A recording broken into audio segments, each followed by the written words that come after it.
বিসমিল্লাহির রহমানির রহিম। প্রিয় নেতৃবৃন্দ, সহকর্মীবৃন্দ, সকল সুবর্ণাতিগণ, আসসালামু আলাইকুম।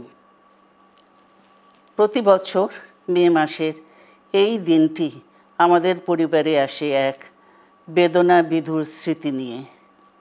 এই দিনে শুধু আমাদের পরিবার নয়, বরং সমগ্র দেশই হয়ে উঠে পড়েছিল বেদনার্ত ও অভিভাবকহীন।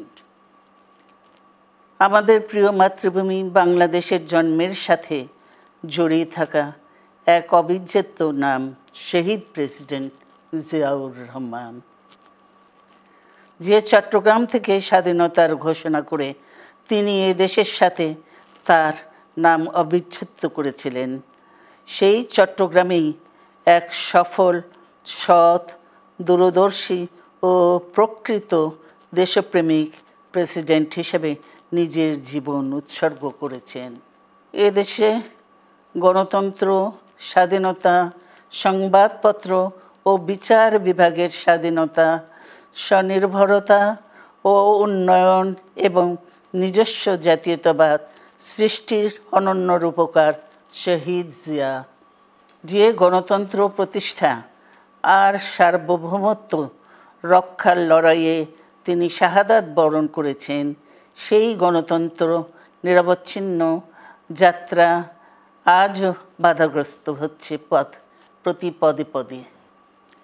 খুব শীঘ্রই আমরা বাংলাদেশকে গণতন্ত্রে পুনঃপ্রতিষ্ঠিত দেখতে পাব। এই হোক শহীদ জিয়ার শাহাদাত বার্ষিকীতে আমাদের অঙ্গীকার। এই লক্ষ্যে সুশৃঙ্খলভাবে এগিয়ে চলার জন্য আমি বিএনপির সকল পর্যায়ের নেতা কর্মী ও দেশবাসীর প্রতি আহ্বান জানাচ্ছি।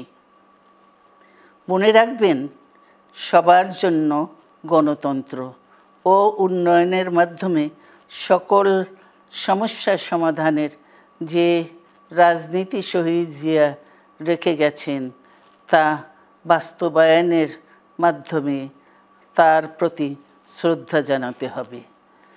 আমরা তার বিদায়ী আত্মার মাগফিরাত কামনা করছি। আল্লাহ হাফেজ। বাংলাদেশ জিন্দাবাদ। নতুন নতুন ভিডিও পেতে চ্যানেলটি সাবস্ক্রাইব করে পাশে থাকা বেল বাটনটি অন করে দিন। আর ফেসবুকে দেখে থাকলে পেজটা ফলো দিয়ে ভিডিওটা শেয়ার করে কমেন্টে আপনাদের মূল্যবান মতামত লিখে জানান। দেখা হবে পরবর্তী ভিডিওতে। তত সময় ভালো থাকবেন, সুস্থ থাকবেন। আল্লাহ হাফেজ।